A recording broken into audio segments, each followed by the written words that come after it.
Hello, my friends. Happy to be back at YourVision.blog. And today I have a fantastic guest. It's Stephanie, the co-founder of Norphluchs. Stephanie, please introduce Norphluchs yourself. Hi, Georg. Thanks for inviting me. First of all, I have a consulting background. I was mainly into process optimization, IT implementation, and during the COVID time, I switched to IT. During that time, I also got interested in the world of intelligence, OSINT, etc. And my husband has a security background. He and I founded Norphluchs, or not. We founded in fall, but we started developing it around 2 years ago. So the idea came that we would create a tool for background checks. So whenever in a business context that you might want to know more about the people you work with. So it's either for pre-employment screening when screening candidates, but also business partners or investors or suppliers, so that also the regular industry knows about open source data and what you can do with it. So the idea was to make OSINT, like open source intelligence, that easily accessible to everybody, especially here in Austria. Our focus is mainly Europe, or more specifically DACH region. So what we do is we want to be we are a company from Austria for Austria and Germany, Switzerland, and then broader Europe, because our main goal is to only work with European suppliers, to have European partners, so that everybody here can be sure that we're GDPR compliant, and that they know who is behind the tool. Because the issue with OSINT tools, there's a lot of tools out there, but sometimes you don't know who is behind the tool. Like if you insert your identifier, you cannot be sure who is getting the data that you're looking for. So that's our goal here. That's really fantastic that such a tool is coming from Austria, which is GDPR compliant. That's really very important and good. And yeah, to have here competition for the bigger companies from Israel and from the US. An OSINT tool. Can you give us a little bit an introduction what you can do with an OSINT tool? OSINT is very broad, right? So it's open source intelligence, and it's also important to make the differentiation between open source information and data and then intelligence. So actually the term OSINT tool is a bit incorrect, because we mainly just provide data, and you would have to like apply techniques and methods on it and put them in a context. Like let's go through the intelligence cycle, right? To make intelligence out of information. But everybody uses the term OSINT, so that's why we also continue with it. And also here, it's very, very broad. What we focus on is person-related background checks. So because there is a lot of, like, you could also go for satellite data, right? And it mixes a bit into GeoInt, which is geolocation. Then comes the human part with human intelligence, like the spies, right? So we just touch a very, very small part of this field. The only part that is truly relevant for the B2B sector, like our main customers are from the industry, so not government, because they have their own specialized tools for it, like Maltego or etc. Right, all the bigger players where you can do real investigations. For us, we just try to make open source data very easily accessible, that also HR or compliance or even, I don't know, entrepreneurs that want to scan a person themselves and don't have this intelligence background, that they can do this. The data that you can find is social media data from public registries, right? If you have a company or you're in a very high position, you might find some information about this person in the open business registries. You can find mentions in Telegram groups and then see what kind of groups are those groups. Like what we implemented is over 10 million threat intelligence related Telegram groups. So if a company or a name is mentioned there, it's worth looking closer to it. In what context is this person being mentioned? For example, other groups, like if it's holiday groups or cats, it's irrelevant. That's why we made the decision to only focus on those groups. But it's also maybe Reddit, or if you have a name of a person or an email address, then you can find out what username this person is using. And if you have the username, you can look for that, and then you can see if if people are commenting under news articles or in forums with this username, because many don't know that if you have a username or if you have an email address or a phone number or a name of a person, it's quite easy to find out the username, and then you're not that anonymous as you think. Yeah, so that's maybe, or news articles. There's a lot of data out there on people. So to see how this works, do you have an example you can show us in the tool? How the tool is built is very modular. So we always advise our customers to first figure out what question do they need to answer for this check. So if it's for pre-employment screening purposes, you have to figure out what role am I screening for and what information is relevant to know about this candidate. So it's either, do I want to know if this person has any Russia involvement? Is he on any sanction list? Is he mentioned in Telegram? Is there a risk that this person is alt-left, alt-right, right? And then you use this information. Then you use the identifiers that you have. So you have like a telephone number, an email address, a name, and then you look inside the correct module to find your answers. In this case, I used the clear web search. So we're looking for where was the email address test@gmail.com used to register. So it's a live scan over 1,500 sources to see where can we find accounts and what information connected to these accounts is visible to us. So this email address was used in over 800 websites to register for. There's 600 names that are related to it. We have 45 email addresses, etc. If we have more information, it's listed here down below. We either find breaches, meaning there was a Yahoo breach or an Adobe breach, meaning the website got hacked and the data of their customers landed in the dark web. So we can show you here that there might be some information correlated to this email address that can be found. Or you have, let me scroll back up, secure, which means on all these websites, this email address was used to register here. So if we click on this, Warner Bros. Games, it jumps directly to the right place, and we can find an idea of this account, a name that's associated to it. This one, he calls himself Dude, an avatar name, etc. If we look for a regular person, you might here really find the name of this person. So you can see we started from an email address that you have on a CV, and then you can find out a name. In some cases, especially for women, they might have a different last name.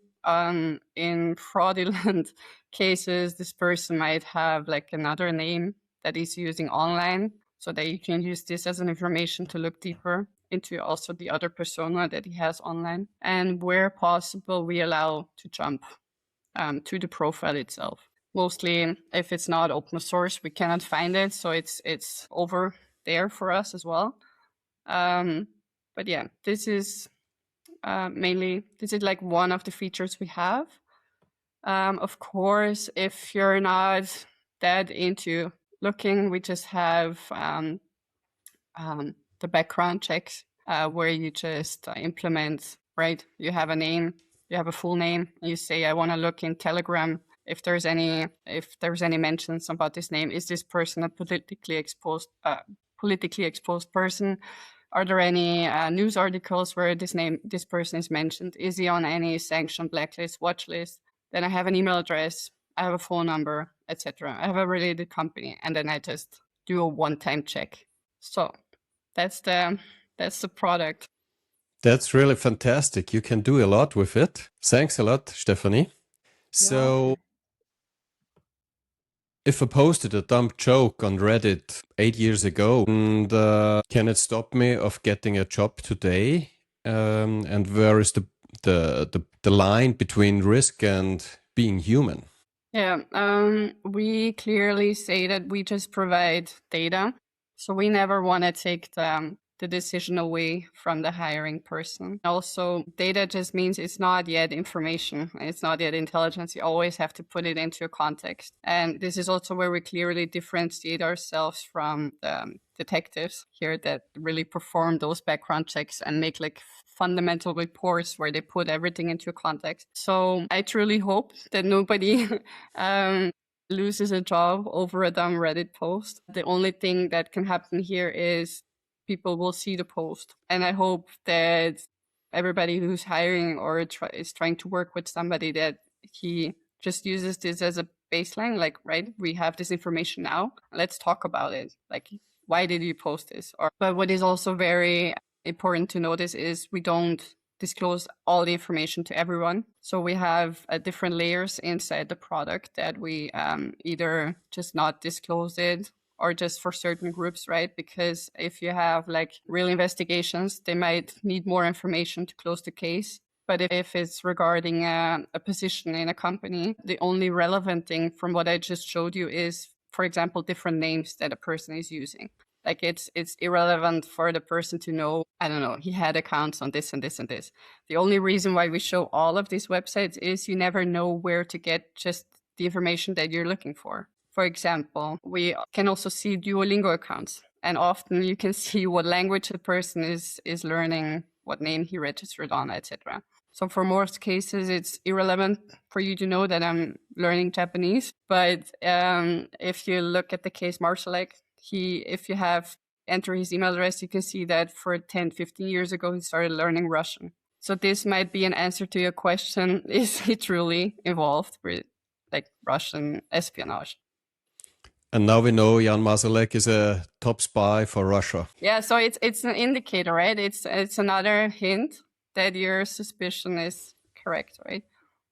So that's why we can just leave out certain websites, because you never know where was the information that we're looking for. Why does Duolingo, for example, make it public available? Which email address do have an account? I don't have a real answer on this question. It's some people are disappointed when we do the demo, because they tell me, this is my email address, find out all you know about me. And then they only get like 10 hits. And they told me, yeah, but I registered in my whole life in over 100 different accounts, right? And this is just the differentiation. I don't know. It's how the website was built and what information we can subtract, like what is publicly available. And what we do, you can also do if you're a really good OSINTer, right? So there's a lot of ways and techniques where everybody can do this manually as well. We just do it on an automated scale. But yeah, it just depends on which website you registered. For example, chess.com is the worst, or not the worst, but I mean, you can see who you play chess with, who are your friends, everything is public. So it's just very important to be aware of, even though you think you're registering just at a company, it might be that they're handing out this information, right? That they're not securing it good enough. So other people can see what name you use there, what username you use there, who you're connected with. It's all open source. And that's actually kind of a gray area, in my opinion, awareness, from an awareness point, because it's open source, but you don't know that it's open source. So you think you're just registering somewhere, but the whole world can see. Yes. So it would be a good idea for everybody to use Norphluchs to search for himself or herself what is public available, especially before applying for a C-level job.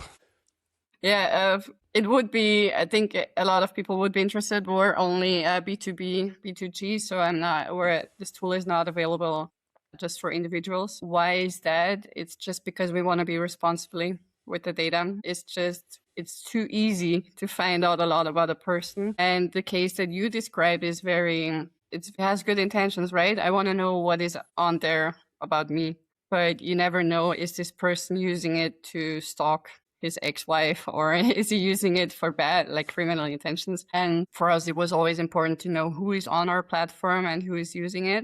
Like, we don't know what they're searching for because we don't store any data, so nothing is logged, but we do know who is on the platform and what rights do they give him. So there's a lot of OSINT tools out there. And I guess if you go in, like for companies, of course, there's awareness workshops where before every workshop, You could do like a report on all participants so they can actually see what is on there about me. Because as I told you, the tool can be used for a lot of different reasons. Like pre-employment screening is one part of it, but also for awareness, like what is out there on my C-level, on my board members that can be used against us, against them personally, but also against the company.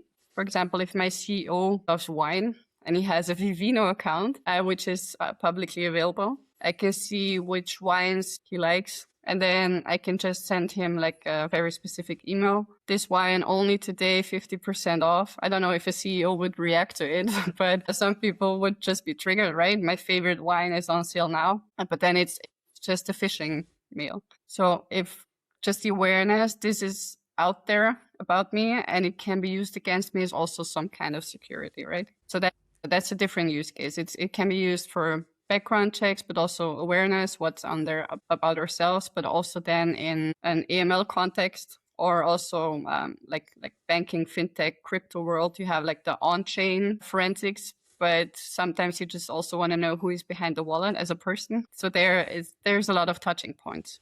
Yeah, that's now a good connection to the crypto world. Can you also search wallet addresses with Norphluchs?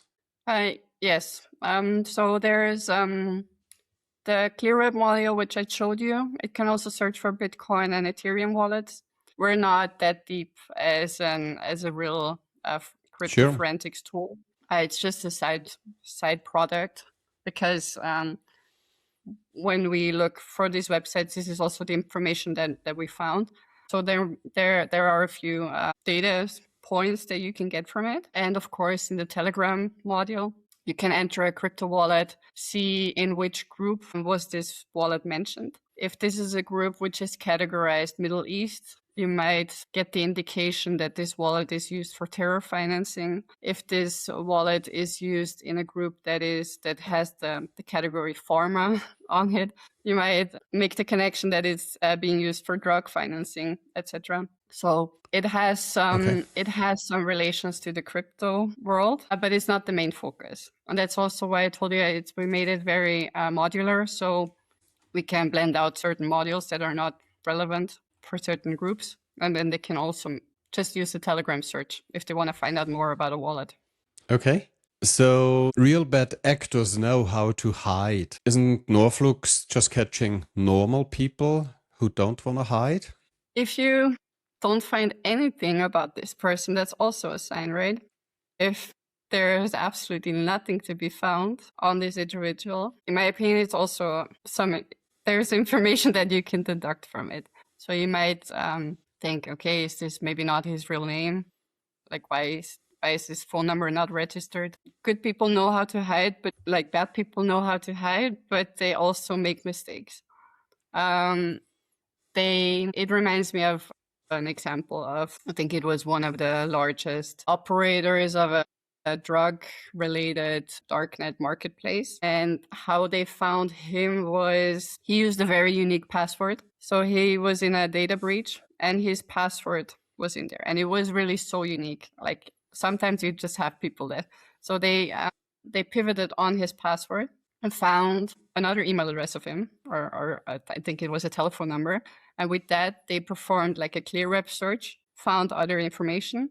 And the information that they found was he was registered in one of the Uber Eats platforms where he orders food, takeout food. If you want to get your food delivered, you have to give your address. So they had the exact address with his door and everything. So just using a very unique password, which is think, okay, it's very smart of me. So I'm not using test 1, 2, 3, but for intelligence cases, right, you might pivot on a password and then they found his exact address. So even the some of the worst people here online, they also make mistakes. They get breached. Their information is out there. You might find some relevant information about them. Okay, so also bad people make a mistake, like in a previous interview at YourVision.blog. Albert Gwenberger was telling us about the guy who connected a personal profile picture with his crypto wallet, and so they found who has stolen the cryptos. So also the bad people make mistakes. Yes, either make mistakes or also maybe not voluntarily, right? Because the other guy I was talking about, his data was just in a breach, but he didn't just change his password. But it's not only you, it's also your relatives or the people in your close environment. So you might be a very wealthy person and you're very aware of digital hygiene, right? So you have different email addresses, you have a password manager, whatever. But you have a kid who is very into social media and he's posting on Instagram or wherever. He's posting where you're in the background. He's posting right there. So you also have to think about your relatives, but also if you're in a football sports team, right? They might post victories or from the party afterwards, etc. So there's a lot of things you need to consider. So, Steffi, you founded Norphluchs. I'm sure it was a fantastic journey up to now. And why did you do that? What is your vision? I knew you were going to ask, what is your vision? And I thought about it a long time because it's so broad, right? Like, what is my vision about OSINT, my company? But I think the most important thing is like we wanted to make trust verifiable, because in today's market or business place, it's very like we're very used to trusting people because that's how you humans work, right? If you connect with somebody, you trust the person. But now we're in such a digital world where you work with freelancers, you might not really see the person you're working with. So you might just have like a CV and then you do a video call. But with AI and all the deep fakes, etc., you might not even know if is this CV real, is the person that I'm talking to real. Like the whole video could be scripted. And we just wanted to offer companies a way to verify who the person they're talking to, if this is also the person that he's online, right? The person that he's pretending to be or is being in real life, does this match with his digital identity? So because in my opinion, every company has its own company secrets or company content that is worth protecting, and everybody has the right to know who he's working with. But at the same time, everybody also has the right to just be who he wants to be without like having to disclose everything. So we're trying to build we're balancing along this line, right? To not overexpose individuals, but also giving companies a way to verify before trusting. And this is where we're different from the whole Israeli or American tools, because they cross this line, I think, or from a European perspective, because after like one push of the button, they would do this whole profiling. They would tell you he's connected to this person, here's all the pictures, there's connected, etc. They would make like a whole profile. We don't do that. Like we make it a bit harder to really expose a complete person, or we're very careful with what information we give out there. Just enough to make an informed decision, but not more. I think it's very important because, as I told you, I'm not sure if you followed the case with like Epstein. Like there's since a few days, everybody's claiming online that he's been seen in Israel, that he's alive and walking the streets. And if this is like an AI, like a Google generated picture, right? And if you insert it into the fact checkers of Google, I think there's like 4 or 5. 4 out of 5 will say this is real, and only 1 will say this is a fake. So it's very hard for people out there at the moment. Like you cannot trust what you see anymore because everything can be fake, unfortunately. But you also cannot even trust all the tools that promise you that they can be used to verify. So for me, it's very important to build like a company that can help people trust what they see again by really disclosing these are the sources, or disclosing we might not be sure about this, but this is what we found. And please make informed decisions. After this first initial step of I'm vetting the people that are around me, that you can actually then trust them and like forget the initial vetting phase, right? That's really fantastic, Stephanie. Thanks a lot for giving us such a sight into your vision. That's really fantastic. And if you want to get more visions like that, just subscribe to YourVision.blog and you will get informed regularly about the next interviews. Stephanie, what do you recommend the people to make digital hygiene? What I recommend is, first of all, password manager. Never reuse the same password. I know it's very hard. Like it took me a while to really understand why this is important. But as you saw, there's so many breaches of different like, right, a MySpace breach, Air Portugal. Like there's so many data on you already in the darknet or in just other websites that can be used against you. So always, never reuse the same password. Be aware with what information you enter on accounts. If possible, just don't always use your real name. Don't upload pictures and not necessary, especially of your children. That's something that I'm very that I really want to emphasize.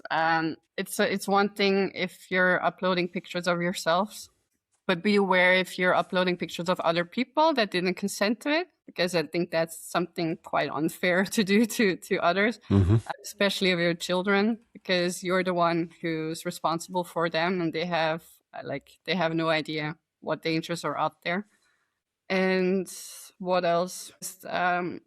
Whenever possible, just do a check. Where do I have accounts? What accounts do I still need? What don't I need? Just don't overshare when not necessary. And the last thing maybe is just don't store any addresses or credit card details, etc. in your browser. I know these autofills are very, very easy. You don't want to fill in the same form 20 times. But know that if you click on a malicious link, right, it's possible for them to get all of these autofills from your browser, and then it's into marketplaces again. So we know exactly what credit card you use, what your address is, what you're looking for, etc. So that's a very dangerous new threat that everybody should be aware of. Thanks a lot, Stephanie. Yes, that's really important. Cybersecurity is getting more and more important. Also stealing of personal accounts, and this is also very dangerous, and to clone somebody and to do bad things is getting more and more. So we have to be really aware what's going on here. Yeah. Thanks, Stephanie. That was really fantastic with you for your insights, and I wish you all the best. Good luck with Norphluchs, and I'm sure it will help a lot of people to become more secure. Thanks, Stephanie. Thank you very much. Thanks for the invitation.